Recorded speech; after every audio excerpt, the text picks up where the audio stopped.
I want to thank you guys for joining me for this episode of Corona Chronicles Live. I'm really excited to have my next guest, Abram, here. We have not met in person, but I'm excited to talk about what we end up talking about today. I have learned that every day is a new day, every guest is a new guest, and I'm always willing to learn new, different, unique things. And it sounds like we have a lot in common because he has a virtual stage and where he likes for people to share their unique gifts, things that they have overcome. And that's just something that's very near and dear to me, overcoming my own story with depression. So I'm excited for him to be here today. Before we get into our interview, let me give him the floor to introduce himself. Thank you so much, Lachelle. I really appreciate you having me. Hello, everybody. My name is Abram Siegel-Rivers. I am the founder and executive director of the One Day nonprofit and movement, which I started about a year ago. Which I'll get into the story with you, Lachelle, how it all came about. But what we do is we empower individuals and we connect, inspire, and amplify community through music, art, culture, and events. And really our vision is really humanity rising in a connected world where each person's unique gift, unique genius, unique contributions are valued and magnified through collaboration. I love that, and so let's get right into magnified with collaboration. So many people get the collaboration wrong, So how do you get it to magnify? That's just something that's really, I've really been able to accomplish a lot over this year, especially with this pandemic. But how do we get it wrong when it comes to this collaboration that stops us from magnifying it? Yeah, I would say the distinction is between competition versus collaboration. It's kind of, it's really based on conversations that we as a society have, the way I've kind of seen it, this is kind of my opinion, is like this is kind of generational, that is kind of almost like how life occurred to me in Western civilization is we're supposed to this is the game we're supposed to play, is we got to get rich, get famous, get a lot of money and toys, and then then our life's over. It's like that's the point of life. And it's that's kind of this old conversation that we're almost told we have to play. And what I really see is and this is kind of what COVID has really opened up and what I've seen is everyone's been forced to look in the mirror. Everyone's been forced to really see themselves. How did I get here? How did we get here?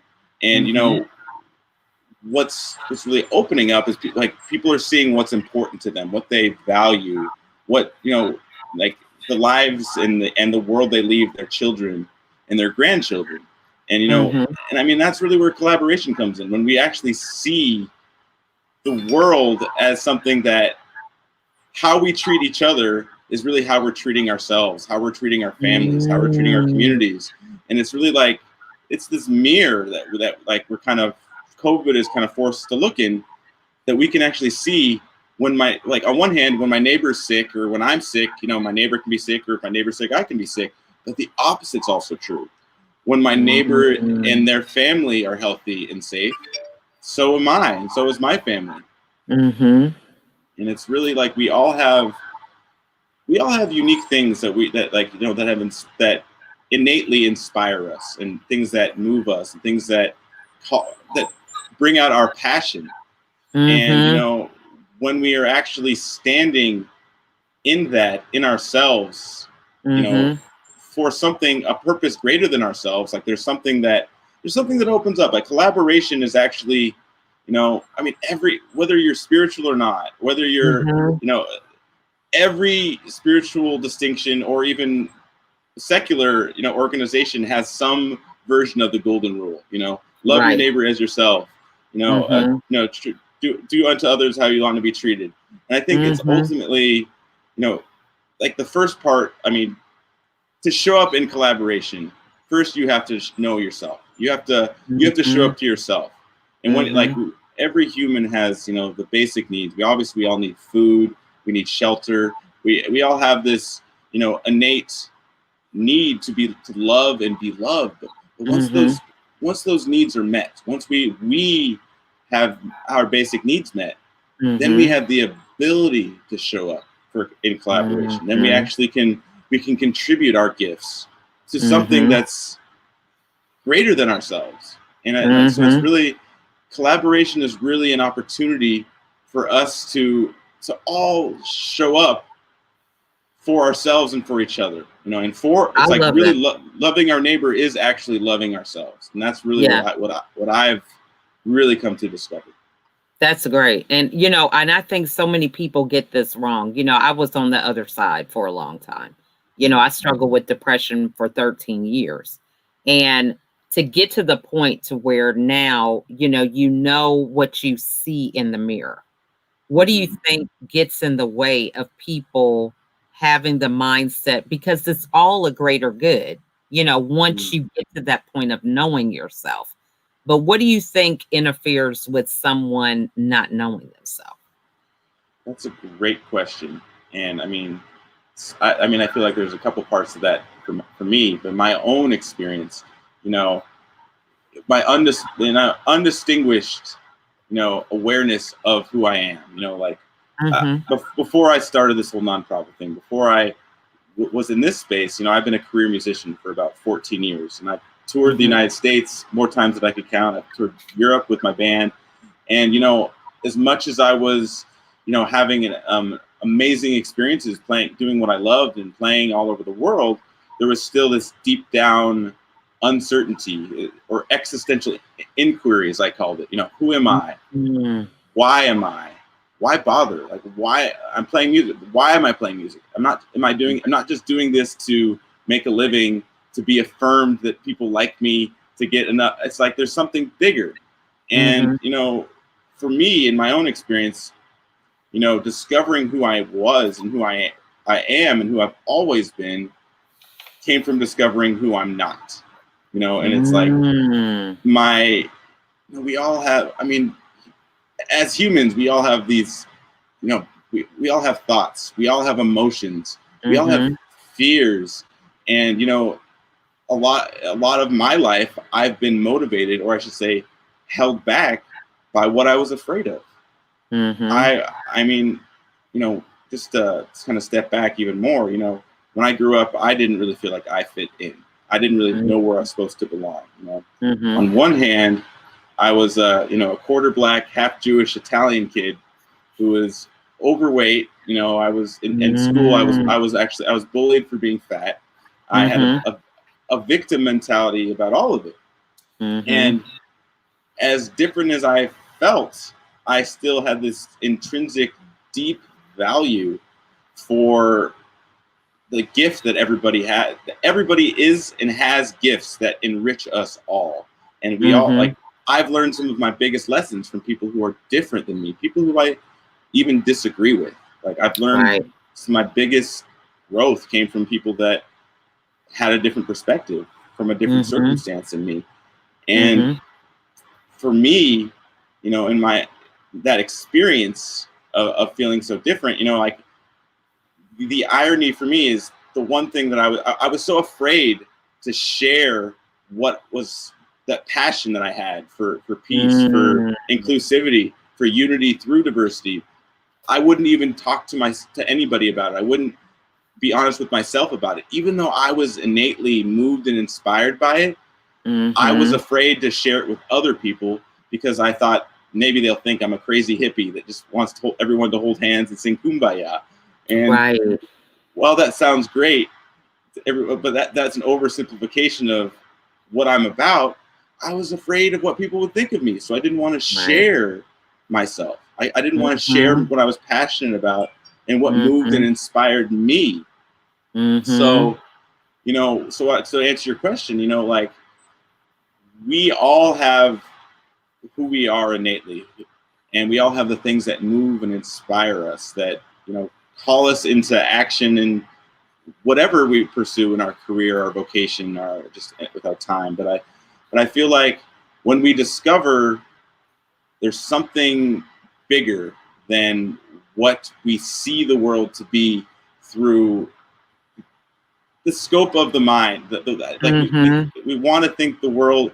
No, I would almost put it this way. Like I've said this a lot. It's like we are born in this bubble in the world, and when we're we grow up, we go to school, we experience things, maybe we get our heart broken, maybe something, but a lot of things happen in our growing up that we experience the world a certain way, and at a certain point, we are kind of confronted with our story of what we like in our minds, what we think, like who we see ourselves to be. And what we see the world to be is based on our thoughts about ourselves and our thoughts about the world. And when we discover, or I could just speak for myself, when I discovered who I am is much bigger than my thoughts about who I am, and what the world is much bigger than my thoughts about what the world is. That is what allowed me to discover myself. I realized that I'm much bigger than the limitations of my thoughts, of my feelings. Yeah. So it's really, sorry to interrupt. I was saying it's really a discovery of who we're not that allows us to discover who we are and who we've always been. And it's not something that we are not our thoughts. We are not our feelings. We are not our bodily functions and sensations. We are not our fears. We are so much, and it's like a question a friend of mine once said that's kind of ingrained in me, is like, maybe our authentic selves is much bigger than we think. That's good. Yeah, because when you were talking, it just reminds me now, as a lifestyle designer, I help other women transform their mindset and overcome limiting beliefs. But I'm drawn to that because that's where I was, so it's kind of like this passion, motivation to speak to that part of who they are because I've been there. But what was it that took place for you to have the courage? Because a lot of times we're like burying that, it's like that's one of the things that ends up being our own downfall in some cases, because in mine it was like a voice that I was just covering up, burying. I was putting a mask on it. I wasn't really my authentic self. So now I'm on the other side. But what was it that happened for you to kind of get that courage to recognize that your voice was just not your own, if that makes sense? Yeah, absolutely. So there was it's funny, the journey began, it's funny, it was a progression, because it started in college, like the opening, and I didn't even know it at the time, because I was living my life in autopilot, and as we do when we're young, we grow up into the world, and you go to school, have independence for the first time, and really discover how big the world is. And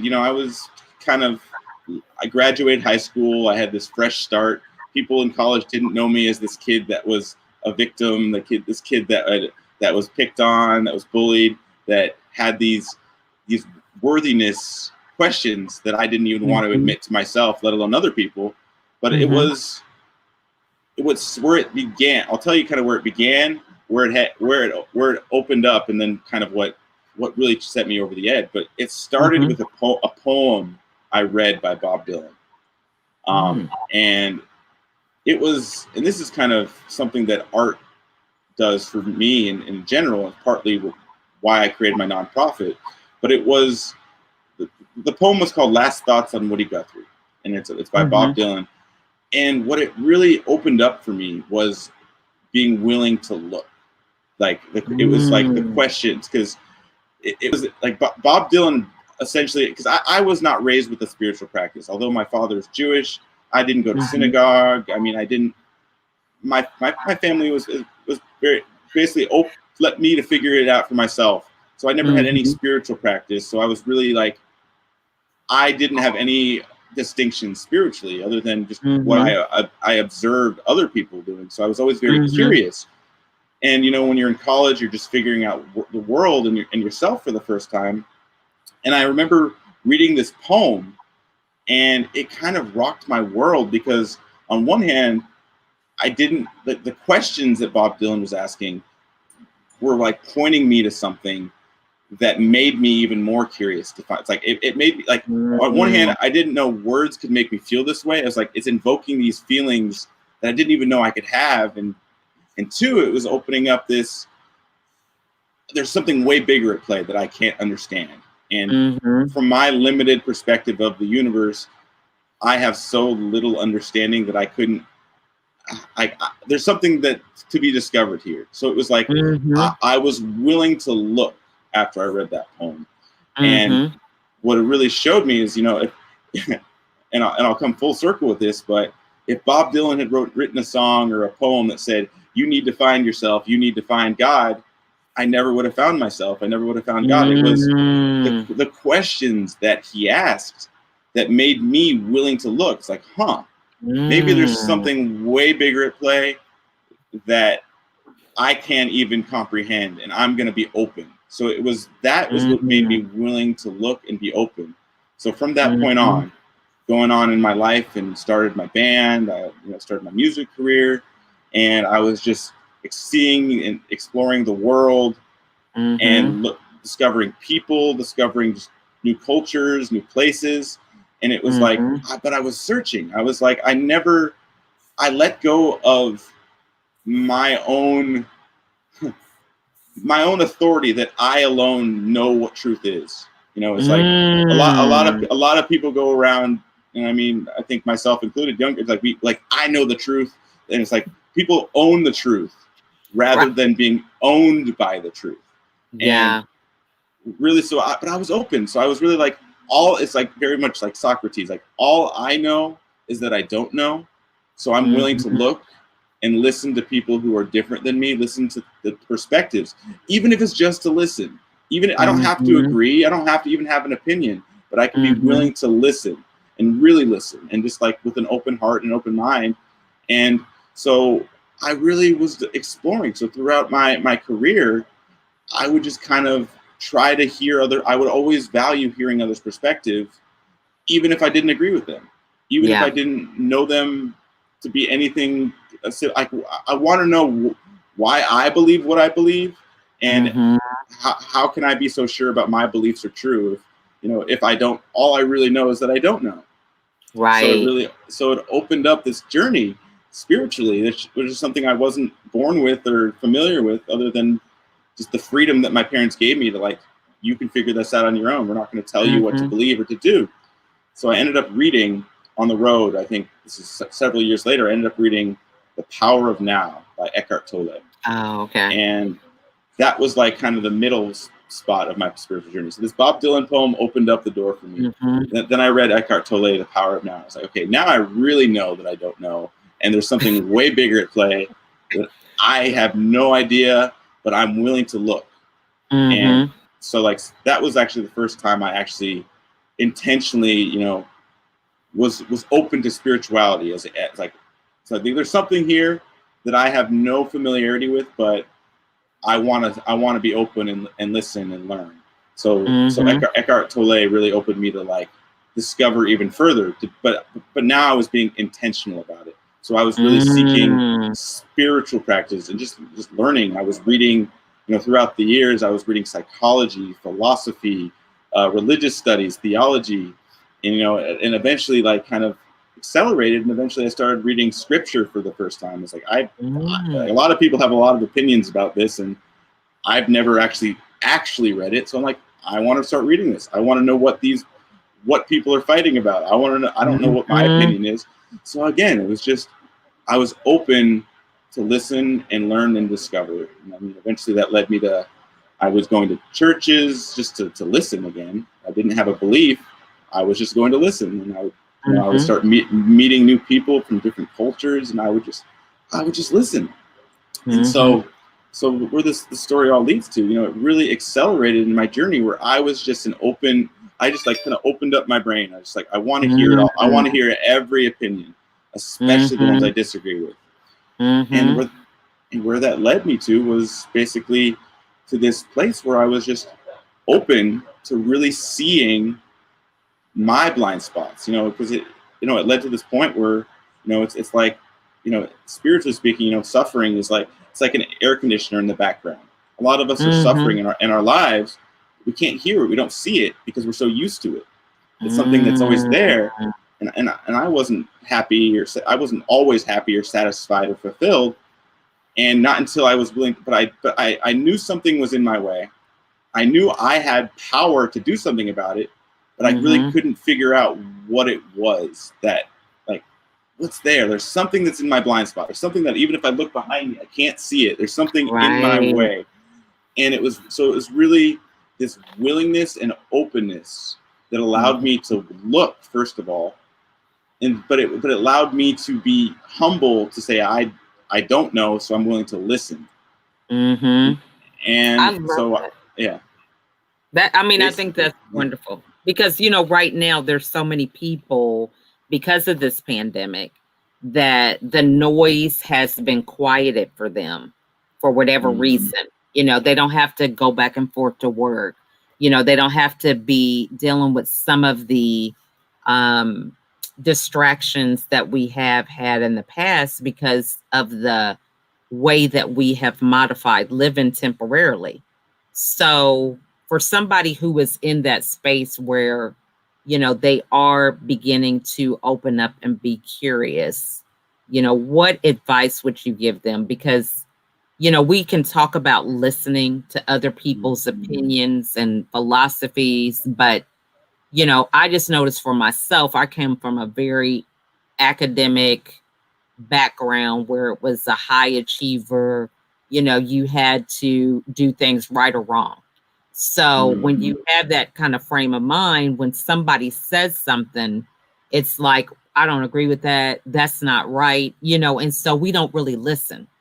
So what tips would you give somebody to begin that path of listening?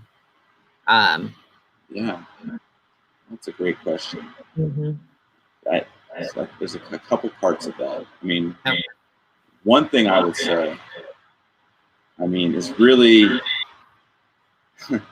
seeing where, like, being authentic with yourself. And it's easier said than done, but it's really seeing what motivates you, seeing what inspires you, seeing what moves you. And it's like, and it's kind of knowing what awakens our soul, what awakens our heart is one. There's a lot of access points to really see, but it's so. That's like the first step. It's really like standing in our passion, standing in our purpose, standing in our inspiration. But to go a step back, because some people are still looking for that. Like, what is that? How do I find that? How do I discover that? But I really think, for me, it's funny because you say what tips, and I would say depending on where people are at, and because I needed to fall and I needed to fail in order to find myself. So it's like, so a big part of it is knowing that part of the obstacles, part of the failure, is what leads to the opportunity, is what leads to the success. So for me, I ended up, as I was telling you, like, as my journey started accelerating, and I was really open spiritually, that it took me falling down a lot for me to be ready and willing to actually look. So it's like, so I would say, like, the real thing is being willing to see there's something there's somewhere I haven't looked, there's something I haven't discovered. If we think we have the answers and we know everything, we haven't suffered. I don't want to might be frank here, but we haven't suffered enough. I love that. And yeah, I was going to say, because it just prompted this question. I didn't mean to interrupt, but, like when you say falling down. So do you think that we fall because we're evolving, but then the fall is trying to use old methods that don't work for us as a new person, if that makes sense? Yeah, well, it's kind of like what they say, like, the definition of insanity is trying the same thing over and over and expecting a different result. And it's like, when we see that we are building our future based on holding on to the past and our own circumstances, our own, the way that we live our lives. A lot of the time, like the dance that we repeat, and that we fall into this cycle of insanity, so to speak. You know, we don't, like, we don't realize that we get stuck in this, trapped in this circle, trapped in this loop, because we are identifying with ourselves from this point of fear, from this point of being motivated by our fears, by our thoughts, by our emotions. And when we let our emotions and our thoughts be what guides us, we get trapped in the rat wheel. You know, we get stuck on this cycle. And you know, a lot of it for me was, you know, my realizing that I didn't. Well, it all culminated when I really knew that what I had been doing up to this point was, I was basically putting myself in this box. I was basically putting myself in this place where I was identifying with myself as my thoughts, as my emotions, as my fears. And, you know, and with my own discovery, you know, I ended up finding this leadership, personal and professional development program called Landmark Education. I've heard of it. Yeah, and I actually found it.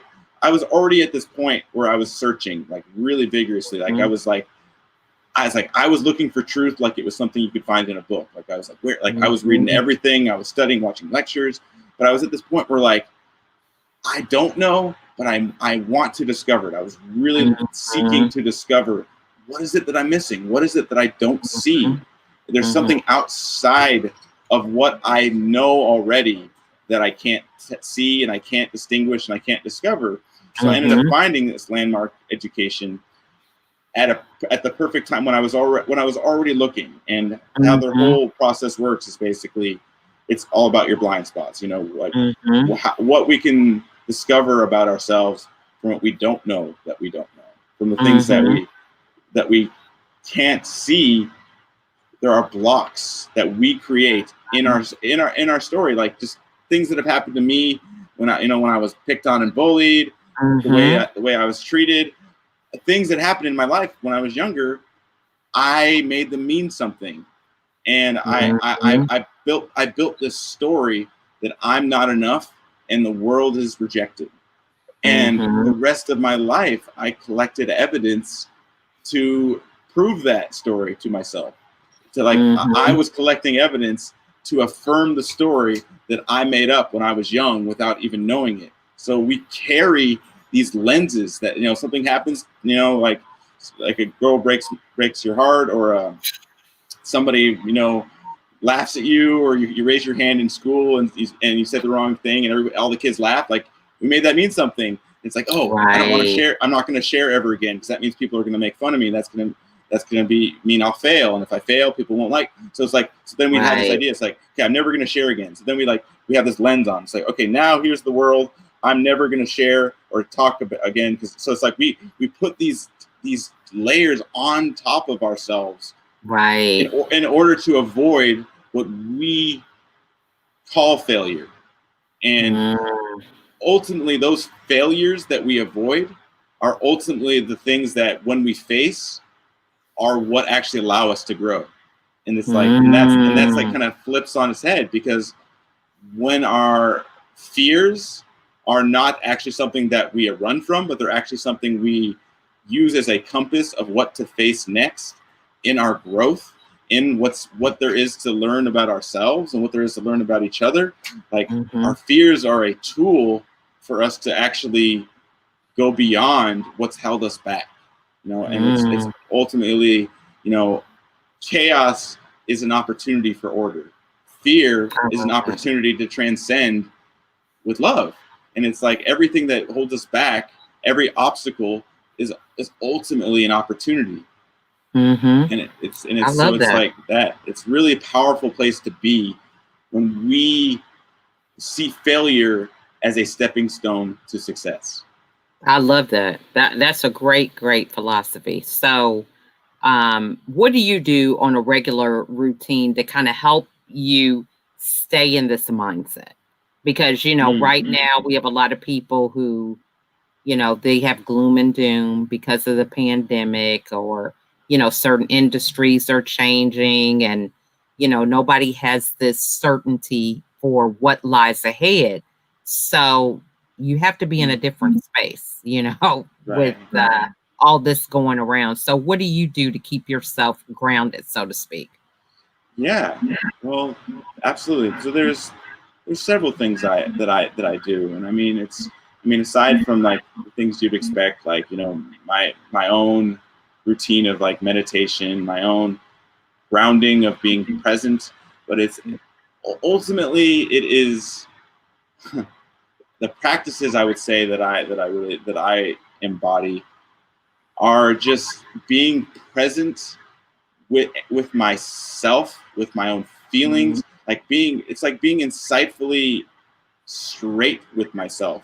It's like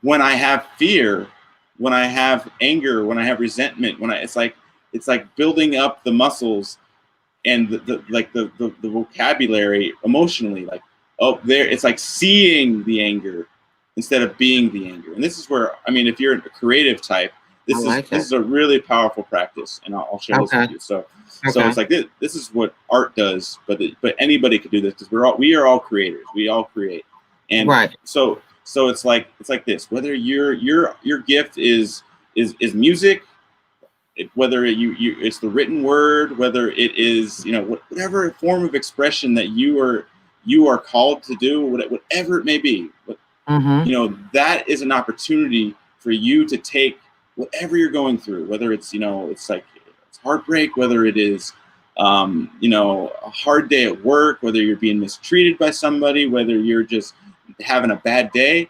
It's like you can take that and put that on the canvas, put that in the song, put that in whatever you're doing. And but it's like, this is what the power we have as creators is we can take it and we can separate ourselves from our pain. This is like the example I use is like the blues. Like the blues is what moves me to my core. That's why I play music. It is humans are like diamonds and pearls. Under pressure we can create such beauty. Our beauty can really shine.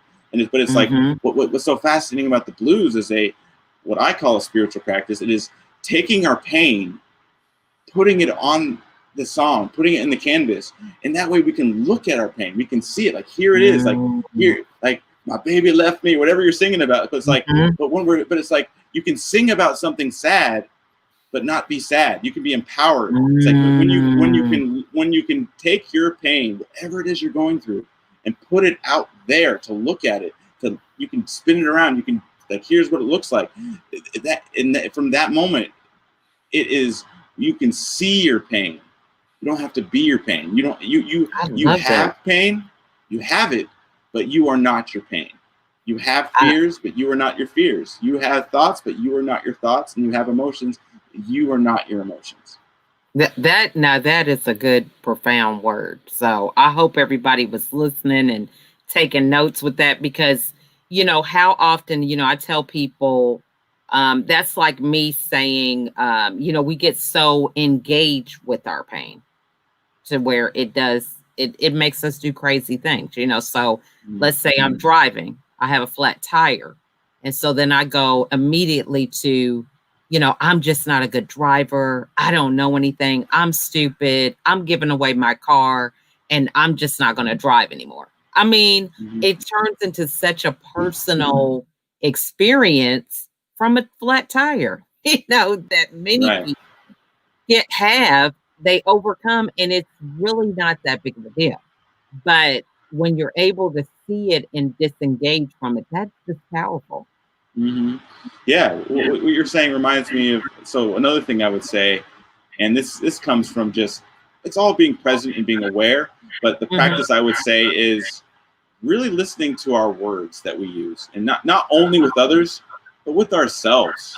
You pointed me, we can be so disempowering of ourselves, and with our own power, with our own responsibility. It's so easy to avoid responsibility for what's causing our pain. And instead, and it's like, well, we have so much power with how we talk to, like you're saying, if we have a flat tire and we could be like, oh, I don't know what to do, and like, oh, my day is ruined and today's so hard. It's like we create our context, our experience, and like we are what we focus on. Like I could focus on, it's like, I'll use this example. Like it could be raining outside and I could be cold and wet and I just like, oh, it's so cold and I don't like this, and I'm damp and it's terrible and I don't like this. But I could be in the exact same situation, and I could be a kid at a water park having the time of my life. It's like, what's the difference? It's the exact same situation. Like we are creators of our context, and when we disempower ourselves, and like I do this, but we all do it. The way we speak and talk to ourselves and our experiences is really what we focus on. We create our experience through what we focus on. I could focus on, this is what kind of COVID is pointing to, I could focus on all the suffering and be very afraid and obviously there is a lot of suffering, there is chaos, but also there's a lot of beauty if you actually look for it. Like Mr. Rogers said, what his mom would tell him in times of tragedy is, always look to the helpers. In times of tragedy, always look. There's always when the worst things happen in the history of humanity, there are always other people who are lifting others up. And when you see that, so I could focus on the chaos and the terror, the suffering and the fear, but that's what I'll get because that's what I focus on. And not that we should ignore or not acknowledge that, but at the same time, the beauty, despite or even because of the suffering, that it awakens in other humans. Like you see these other people who are, despite the fear, despite the chaos, they're putting themselves out there to lift others up, to lift others in love and in compassion. And when you focus on the beauty, even in the times that are the scariest, there's an abundance of beauty that you wouldn't have noticed if you hadn't have intentionally looked. And it's like really, we are so powerful with the words we use and the words we focus. When we focus on beauty, even in chaos, we will see way more beauty than we even imagined would be there before. I love that. I love that whole thing about we create the context. That's powerful. Okay. So this has just been great. I mean, I am going to go back and watch the replay because so many nuggets. Okay. I hope everybody caught them. But what is the best way for the audience to get a hold of you? Yeah, I think the best way, you could go to, actually what I'll do is I will give you my email address. Okay. It's on the bottom of the screen. I want to invite people to share on our virtual stage for one day for our nonprofit, but I will give you my personal email address. Okay. It's abram@onedaymvmt.org. Okay. That's my personal email address. Okay. Please reach out. What final words would you want to share with everybody? You are so powerful. And I'm not talking to I'm talking to you, Lachelle, but I'm talking to all of you. Your power is bigger than anything this machine, this thing here up here could ever conceive or consider. Like who you are is like my intention is for you to discover the divine expression of the universe in you.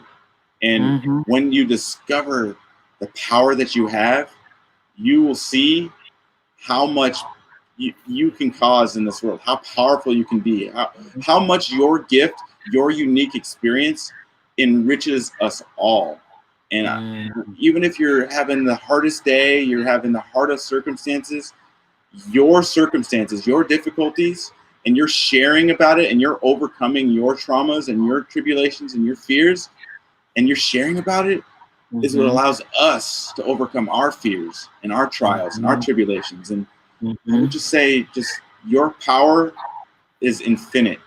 And your possibility is limitless. We all have so much power to plant seeds of joy, of beauty, of love, of compassion.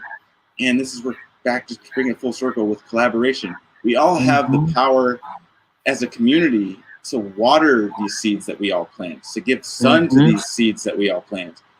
But the best part is we all reap the benefits. We all reap the beauty of the fruits and flowers that we plant. And who we are, who we are uniquely is just such beauty and such profound power.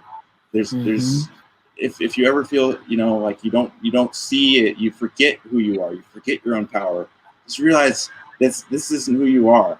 This is just a commentator machine that it's going to run its thing. It's going to think, it's going to divide, it's going to calculate, it's going to assess, it's going to keep operating on that. But that's who you are, is who's observing that mind. Who you are is who you say you are. Your word is so powerful. Your word is what reality arises out of. Who you say you are. Some of my biggest inspirations, King, Jesus, Gandhi, they all spoke these beautiful visions into reality, and in the face of an actual reality that was in disagreement, Right. And I had a mentor say to me, Dr. King didn't say, I have a plan. He said, I have a dream. And, that's what a visionary does. That's what a leader does. And you're all visionaries. You're all leaders. You create a beautiful future to live into with the words that you speak. And when you are standing in the future that you are moved and inspired to the core, it's real for all of us. And it's a future that we all live in together. So I want to invite you all to create a new conversation with me that we can intentionally choose to make fear and hate, or I should say, we can choose to make peace louder than fear and hate. We can choose to stand in a future that we are all better off because we see and love and recognize ourselves and each other. And that when we all actually know who we are, we actually lift each other up because we enrich each other with the gifts that we contribute. And I just want to invite you to really just share your gift, to share your story, share your experiences, and just be you, because who you are and your fears that are holding you back are the very thing. When you face those fears, the one thing that's holding you back, that will be, I guarantee you, that will be the one thing that actually takes you beyond what you knew was possible, because you are not held back by this fear. You are held forward or held up by the possibility that facing that fear has blocked you from confronting. I love that. That is just simply beautiful. So I hope everybody was taking notes. I mean, that is just phenomenal. And, we're not used to that type of conversation every day, so it's like you said, we have to be intentional. It's a practice. We have to want to do it so that we can inspire the action that's necessary in order to continue to grow from that. So thank you so much, Abram, for your words of wisdom and insight. And I encourage everybody to reach out to him. He does have a virtual platform to where you can be able to express some of the gifts and things that you've overcome to his audience so that it can continue that whole premise of making this world a better place, one person at a time. So we want to thank you guys for watching today, and have happy holidays, and come back and see us again soon. We'll see y'all on the next episode. I love that. Bye, everybody. Thanks, Michelle. Thank you, everybody. You're welcome.